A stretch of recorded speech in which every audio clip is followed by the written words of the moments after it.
it from the beginning. Peter, some would say that even our discussion is irrelevant to public policy, that we shouldn't be focused on or even concerned with the faith of a president, whether they're a deist or a Christian or an atheist. That's irrelevant. They're president of the United States, and you're talking about their faith. Shouldn't those two be at opposite ends of the continuum and really have very little overlap? Well, it's a great question. We could think of that phrase from Thomas Jefferson where he said we need a wall of separation between church and state. Well, let's answer from Washington. Washington, in his farewell address after having served his 8 years as the President of the United States, said that religion and morality are indispensable supports for our political prosperity. He said the Constitution has weak floorboards. And if we don't have people of religion and moral values supporting it, we're never going to be a happy nation, like people whose floor collapses and there's no place to go. So if you asked Washington, should you be talking about religion? He says, yes. We can't have the kind of government that we need in America unless people are willing to govern themselves. Because remember, like Washington himself said, the Constitution is just a wall of words. I mean, if you can run a red light, any clever lawyer or politician can do an end run around a piece of paper that has words on it. The only reason those words govern us are because we have the sacred fire of liberty. You know, it's holy fire, God's fire. What's interesting is when you have conversation with some people who say, look, the Founding Fathers weren't Christians, and so you guys are imposing your faith on America. Well, when you walk through the list, they then conclude, okay, maybe they are, but wait a second.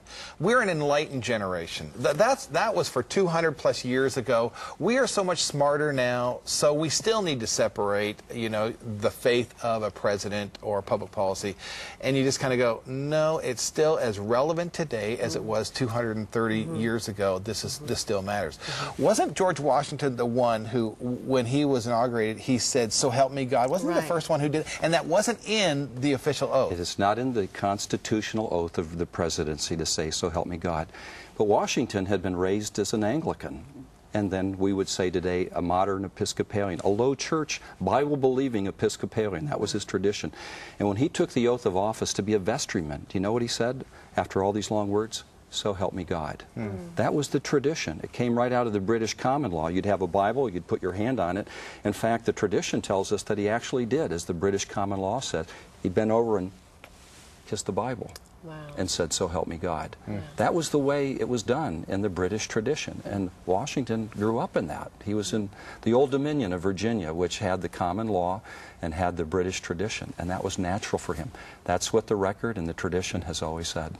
What was the fire in your belly to say, I need to really find out where George Washington was in his faith? What started the ball rolling for you? Well, I was in my first pastorate many years ago. I didn't know I'd end up being a president of a seminary. I was just out in a small country town, and a group called the Gideons was going around giving out a Bible storybook to kids. And along came this group called the ACLU. Have you ever heard of them before? Oh, I've heard of them. And they said, you know what? You can't do that. You're establishing religion. And so kids had these books snatched from their hands. And I'd never, ever gotten involved in anything like this, but I thought, I'm going to write a letter to the editor. So I sat down and wrote a letter, and I said, you know, I think kids need to know the Bible to be educated. I think our founding fathers believe the Bible is important. In fact, the school books the first kids had in America included teaching the Bible. And I was pretty excited. Lo and behold, this weekly newspaper the next week, there was another letter that came in from somebody else, and they said, the reverend who wrote last week knows nothing about American history. He's totally misunderstanding our Constitution in Madison. I didn't know that when you stuck your head up out of the foxhole, you'd get shot at. Well, I learned a lesson. And I right there and then determined I'm never again going to talk about this subject until I really know what I'm talking about. And so for the next 10 years, I quietly started just researching and reading. And finally, I determined I really know my stuff. And that brought me to Washington. I said, I'm going to let the world know what Washington really believed. So that book is not about what I think about Washington. It's what Washington says about all these things people said he believed. And I'm critiquing them with his own words. Well, for those of you who say, listen, I want to know more about what George Washington had to say about his own faith, again, the book is called Sacred Fire. It is on the faith of George Washington, and it should give you plenty of ammunition. That's right. For those around us, to the left and to the right, who say, no, this nation wasn't founded by the faithful. Oh, really? It seems to me it was.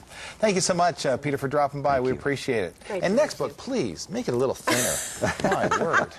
For my sake. I can't carry these things around anymore. It's good for you. I'm getting older. It's good for you. Thanks, Peter, for dropping by. It's a real We're gonna take